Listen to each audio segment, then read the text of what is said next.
शांति। आज हम सुनते हैं 28 सितंबर 2023 के ईश्वरीय अनमोल महावाक्य।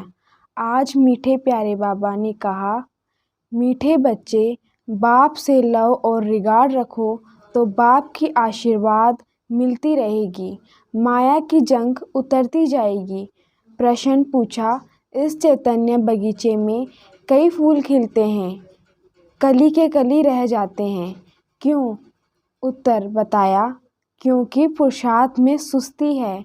याद करने का जो समय है उसमें सोए रहते हैं। सोने वाले अपना समय ऐसे गवा देते हैं, जिन सोया तिन खोया, बंद कली ही रह जाते हैं। सदा गुलाब के फूल वह है जो देवी देवता धर्म के अलाराउंड पाठधारी है। गीत। यह वक्त जा रहा है। ओम शांति। यह किसने समझाया? बेहद के बाप ने समझाया बच्चों को। बेहद की जो घड़ी है उसमें अभी बाकी थोड़ा टाइम अथवा कुछ मिनट रहे हैं। घंटे गए, बाकी कुछ मिनट रहे हैं। जो अच्छे सेंसिबल बच्चे हैं वह जानते हैं नंबरवार तो है ना। गुलाब के फूल होते हैं, उसमें भी नंबरवार होते हैं। यहाँ भी गुलाब के फूल हैं, लेकिन उसमें कोई बंद कली है, कोई थोड़ा खिले हुए हैं। तुम्हारा देवी देवताओं धर्म भी जैसे सदा गुलाब है, सदा ऑलराउंडर पाठ बजाने वाले तुम भी धर्मों में उच्च से उच्च धर्म वाले सदा गुलाब हो। धर्म वाले फिर नंबरवार हैं, कोई चंपा है, कोई चमेली है, कोई टांगर है, कोई अंक है। बगीचा तो है ना, सभी धर्मों का बगीचा है। बच्चियाँ जानती है उच्च से उच्च धर्म है देवी देवताओं का। सब सीजन नहीं होती, तब मुखड़ी भी नहीं रहती, कली फूल भी नहीं रहते। बाबा ने आज बगीचे से एक बड़ा गुलाब का फूल, एक छोटा फूल, एक आधा खिला हुआ फूल, एक कली, एक बंद कली, एक मुखड़ी, ऐसे वैरायटियाँ लगाकर संदली पर रखा है। अब देखो, मुखड़ी भी कोई कच्ची है, कोई आधा खिली हुई है, कोई फूल है, कोई बंद कलियाँ हैं, कोई मुरझा जाते हैं, बिल्कुल खिलते नहीं हैं। बरोबर ऐसा है। तो बाप कहते हैं, पुरुषार्थ में सुस्ती न करो, ऐसे कई के कली न रहो जाओ। कोई आधा में रह जाते हैं, नंबरवार हैं। समझा जाता है इस हालत में यह क्या पद पाएंगे। समय बहुत बड़ा है, घड़ी बनाई है, कांटे को बदल तो नहीं सकते। युक्ति से ऐसा बनना चाहिए जो निशानी रहे। यहाँ से शुरू हो कांटा, अब यहाँ तक आकर पहुँचा है। 0 से शुरू होकर 12 तक आकर होता है। तो इस चक्र में भी पहले देवी देवता धर्म निकला, अभी है अंत। जब से बाप आया है तब से गिना जाता है। तो बाप कहते हैं, टाइम वेस्ट मत करो, बाप को याद करते रहो। जितना याद करेंगे उतना विकर्म विनाश होंगे। विकर्म तो सबसे होते हैं, ऐसे कोई मत समझे कि हमसे नहीं होते। इतना अहंकार कोई मत रखे। विक्रम तो बहुत ही गुप्त भी बनते हैं, उसमें बड़ी संभाल रखनी है। इस घड़ी में तुमको टाइम का तो पता लग ही जाता है। मनुष्य तो समझते हैं कलयुग अभी बच्चा है, बिल्कुल घोर अंधियारे में पड़े हुए हैं। अभी तुमको मुर्दों को जगाना है। सवेरे उठकर बाप को याद करना चाहिए। जिन सोया तिन खोया, यानी याद करने का जो समय है वह खोना नहीं है, नहीं तो मुर्दे के मुर्दे रह जाएंगे, कोई तो काली की रह जाएंगी। बस तूफान में अच्छी अच्छी कलियाँ भी गिर जाती है, फूल भी गिरते हैं तो कलियाँ भी गिरती है। फिर जैसे कि कांटे के कांटे रह जाते हैं। देवी घराना में तो आएंगे, परंतु प्रजा में आएंगे। तुम तो गुलाब के झाड़ के, परंतु इसमें खुश नहीं होना चाहिए। भल मनुष्य गाते हैं फलाना स्वर्ग पधारा, परंतु क्या बना? यह भी कारण होगा। यह तो बच्चे समझ सकते हैं। जितना बाबा को मोर सर्विसफुल बच्चा होगा उतना ही बिलवेड भी मोस्ट होगा। यह तो कॉमन बात है। सपूत, आज्ञाकारी, ईमानदार बच्चे माँ बाप को प्यारे लगते हैं। माया बिल्कुल ही बेईमानदार बना देती है। पता भी नहीं पड़ता है कि हमसे बड़ी भारी गफलत होती है। बाप कहते हैं जो करेंगे उनका पाना ही है। ऐसा कर्म नहीं करना जो सजा खानी पड़े। कोई विकर्मों की यहाँ भी सजा पा लेते हैं। कर्मभोग है, गर्भ जेल भी कर्मभोग है। उनसे बड़ा खबरदारी से छूटना है। माया बड़ी शैतान है। इसलिए बिलवेड मोस्ट बाप को तो हर वक्त याद करते रहना चाहिए। ऐसे लौकिक बाप अपने बच्चों को जानते हैं, वैसे परलौकिक बाप ही हर एक बच्चे को जानते हैं। बाप खुद बैठ बतलाते हैं, मैं एक इस तन में आता हूँ। कितने ढेर बच्चे हैं, अजून तो ढेर आएंगे। झाड़ बढ़ता है, भगवान के आगे भक्तों की भीड़ होगी। शिव के मंदिर में इतनी बड़ी नहीं होगी। यहाँ तो तुम समझते हो कितना भीड़ है। सूर्यवंशी चंद्रवंशी राजधानी स्थापन होनी है। इन बातों में बुद्धि बड़ी विशाल चाहिए। बरोबर भक्त तो इतनी भक्ति करते हैं, उनके सम्मुख भगवान आएंगे तो कितनी भीड़ होगी। तुम जानते हो बाबा हमको राजयोग सिखला रहे हैं, परंतु घर में रहते हुए भी भूल जाते हैं। यह ऐसी विचित्र बात है जो साथ रहते भी भूल जाते हैं। इतना लव रिगार्ड नहीं रहता। सुई को काट लगी हुई होगी तो चुंबक भी नहीं हो सकती। योग और ज्ञान भी हो तब कट निकल सके, और परमात्मा की आशीर्वाद भी होनी चाहिए ना। माया की जंग लगी हुई है। कोई चीज को जंग लगी हुई है, घासलेट में डालते हैं। तुम्हारी भी योग से जंग निकलती है, आत्मा प्योर हो जाती है। तो बाप समझाते हैं, बच्चे फूल बनकर दिखाओ। वह समय भी जल्दी आएगा जो तुम किसने सामने बैठेंगे और झट उसका साक्षात्कार होने लगेंगे। ब्रह्मा और विष्णु का साक्षात्कार तो बहुतों को होता है। डायरेक्शन देते हैं, आओ बीके के पास ब्रह्मा भी बैठे हैं, ब्रह्मा कुमार कुमारियाँ भी बैठे हैं। आगे चलकर बहुतों को साक्षात्कार होगा। बाबा साक्षात्कार कराते हैं, तुम वहाँ जाओ, मैं वहाँ राजयोग सिखला रहा हूँ। इससे तुम पद पा सकते हो। है भी सेकंड की बात। मन मनाभव मुझे याद करो तो तुम सूर्यवंशी बन जाओगे। वहाँ है देवी वंशी और यहाँ है असुरवंशी। कितना अच्छी रीति समझाया जाता है। कोई चीज को महीन करने के लिए कूटा जाता है। मकान का फाउंडेशन पक्का करने के लिए कितनी मेहनत करते हैं। बाप कहते हैं जितना हो सके मुझे याद करो, शिवपुरी और विष्णुपुरी को याद करो। यह अंदर अपने साथ बातें करनी चाहिए। पहले अपने चिंतन कर फिर बात करनी होती है। समझाने के लिए तुमको भी समझाना है। बच्चे एग्जीबिशन में कितनी मेहनत करते हैं, सारी समझाने की बात है। सिर्फ स्लोगन से तो कोई समझ न सके।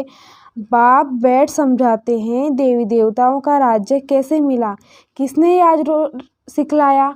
भगवानुवाच मैं राजयोग सिखलाता हूँ, कहता हूँ मुझे याद करो। शिवपुरी और विष्णुपुरी को याद करो। अब प्रदर्शनी में बच्चों को अच्छी रीति समझाना है। मेडिटेशन पर भी समझाना है। हम भी मेडिटेशन करते हैं, चलते फिरते बाप को याद करते हैं। बाप ऐसे बातें कर रहते हैं जैसे कोई प्रोग्राम से कहाँ जाना होता है तो बुद्धि में रहता है। आज फलाने के हमको जाना है, प्रोग्राम मिला है, और बुद्धि दौड़ती रहेगी। समय नज़दीक आएगा, समझेंगे अभी हमको जाना है। तुमको भी अंदर में यह रहना चाहिए, बस अभी हमको जाना है बाप के पास। यह पुरानी खाल छोड़नी है, शिवपुरी में जाना है, इस रावणपुरी को छोड़ना है, यह बड़ी छीछी गंदी दुनिया है। अभी हम संगम पर बैठे हैं। यह आयरन एजेड शरीर है। बाबा कहते हैं मुझे याद करते रहो, तुम आत्माओं को शिवपुरी ले जाऊंगा। श्री कृष्ण तो नहीं ले जाएंगे, तो यह समझना की बात है। अब बाप कहते हैं मुझ शिव बाबा को याद करो। अभी तो तुम राजयोग सीख रहे हो, तुमको शिवपुरी में आना है। शिवपुरी में भी चले जाएंगे, यह समझना है तो सहज है ना। शिवपुरी मुक्ति से होकर विष्णुपुरी जीवन मुक्ति में जाना है। सभी का बाप एक है, मुख्य एक समझना है। बाकी कितना भी स्लोगन आदि बनाएंगे, मुफ्त खर्चा होता है। चित्र तो सब तुम्हारे पास है। कराची में तुम्हारे पास कितने आते थे। बड़े मैदान में टेबल कुर्सी रखी रहती थी, जो आते थे उनको बैठ समझाते थे। आगे तो इतना ज्ञान नहीं था, अभी तो बिल्कुल सहज ज्ञान मिला है। बाप को भी जानते हो, बाप है स्वर्ग का रचयिता। उनका फरमान है मुझे और वर्षे का याद करो, चित्र दिखाकर इस पर समझाओ। आगे तो समझाने से सुनते सुनते ध्यान में चले जाते थे। उसी समय तो तुम छोटी छोटी कलियां भी थी। बाबा का सारा चमत्कार था, रस्सी खींच लेते थे। अभी तो समझाने की बहुत ज़रूरत है। आजकल तो आदमी भी बड़े ख़राब हैं। फॉर्म भरने बिगर ऑक्यूपेशन का पता पढ़ न सके। जैसे वह बैरिस्ट्री आदि पढ़ाने वाले टीचर्स होते हैं ना, यह बेहद का बाप कितना बड़ा टीचर है। अब वह टीचर तो करके बैरिस्ट्री बनाएंगे। बीच में शरीर छूट गया तो बैरिस्ट्री भी ख़त्म। ऐसे थोड़े ही तो दूसरे जन्म में वह चलेगी। यहाँ तुम जो कुछ करते हो वह साथ ले जाते हैं। आत्मा में संस्कार रहते हैं। हाँ, छोटे बच्चे को आरंगंस छोटे हैं, इसलिए बोल नहीं सकते, कर्मेंद्रियां से कुछ कर नहीं सकते, परंतु संस्कार तो ले जाते हैं ना। यह तो अविनाशी ज्ञान बड़ा होकर भी आए ज्ञान लेंगे। वह आत्मा फिर से आएगी जरूर, कहाँ न कहाँ जिसका कल्याण करेगी। अपने माता पिता को भी इस तरफ खींचेगी। अब भल छोटा बच्चा होगा तो मम्मा पापा को देखने से ही उनका प्यार कोशिश करेगा। आरंगंस छोटे होने कारण बात तो नहीं कर सकेंगे, परंतु लव जाएंगे हम जिस तरफ। तो यह नॉलेज बड़ी विचित्र रमणीक और सिंपल है। कोई तो बिल्कुल ऐसे ही है जो कांटे का कांटा रह जाते हैं। सतयुग है गुलाब का झाड़, अभी तो कांटे हैं, फिर उनमें कोई मुखड़ियाँ निकल रही है। सदा गुलाब तो फिर उनमें नंबरवार है। प्रजा में भी आएंगे ना, कली बन फिर मुरझाकर ख़त्म हो जाएं। यह कोई पढ़ाई थोड़े ही हुई। मुखड़ी बंद की बंद रहेगी तो प्रजा में चले जाएंगे। जो फूल बनते हैं वह राजाई में आएंगे। बाबा बगीचे में जाते हैं तो बच्चों को समझाने के लिए फूल भी आते हैं। अगर अभी पुरुषार्थ कर फूल न बने तो बाद में बहुत पछताना पड़ेगा। एक तो विकर्मों का बोझा सिर पर है, फिर और सजा खाकर प्रजा में पद पाना, वह किस काम का हुआ। यह समझते हैं हमारी देवी राजधानी स्थापन हो रही है। हर एक को समझ सकते हैं कौन कौन क्या बनेंगे। दिल में रहेगा यह कहाँ तक पढ़ रहे हैं, क्या बनेंगे।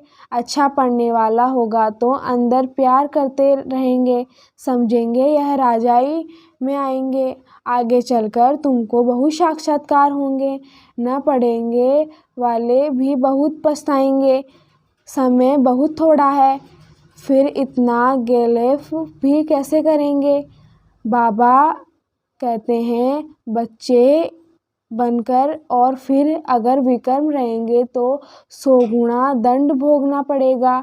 जेल में जाने वाले कई चोरों को धंधा ही यह हो जाता है, सजा खाना, जेल जाना। अभी तुम पुरुषार्थ कर रहे हो ऊंच से ऊंच महाराजा महारानी सूर्यवंशी बनने का। नंबरवार तो हो ना, जो भागंती हो जाएंगे उनका क्या हाल हो जाएगा। बाप कितना अच्छी तरीके समझाते हैं। बाप तो कहते भी है, फूल बनो बाप को भूलो मत। ऐसे बाप का हाथ कभी नहीं छोड़ना, माया अजगर कच्चा खा जाएगा। ऐसी गफलत नहीं करनी है जो अपना राज्य भाग्य गवा बैठो। फिर कल्प कल्पांतर ऐसी चलन देखने में आएगी जैसे अभी देखते हैं। कोई की सतोप्रधान चलन है, कोई की रजो, कोई की तमो। ग्रहचारी भी अच्छे अच्छे बच्चों पर बड़ी कड़ी बैठती है, अंदर के काले बाहर के अच्छे। गफलत होगी तो आत्मा काली पड़ेगी, परछाया काला पड़ता है। इसलिए बाबा कहते हैं, एक कान से सुन, दूसरे कान से फिर निकाल दो। ईविल बातों के लिए कान बंद कर दो। अच्छा मीठे मीठे सिकिलदे बच्चों प्रति माता पिता बाप दादा का याद प्यार गुड मॉर्निंग। रूहानी बाप की रूहानी बच्चों को नमस्ते। हम रूहानी बच्चों की रूहानी बाप दादा को याद प्यार गुड मॉर्निंग नमस्ते। धारणा के लिए मुख्य सार। फर्स्ट पॉइंट, सदा विकर्म विनाश करने की लगन में रहना है। कोई भी विकर्म अभी न हो, इसकी संभाल करनी है। सेकंड पॉइंट, माया की ग्रहचारी से बचने के लिए ईविल बातों से कान बंद कर लेने हैं। अपने चलन सतोप्रधान बनानी है, अंदर बाहर साफ रहना है।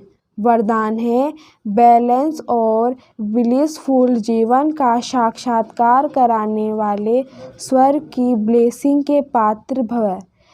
बैलेंस द्वारा ब्लिसफुल जीवन का साक्षात्कार कराने वाले सर्व की ब्लेसिंग के पात्र भव। बैलेंस सबसे बड़ी कला है। याद और सेवा का बैलेंस हो तो बाप की ब्लेसिंग मिलती रहेगी।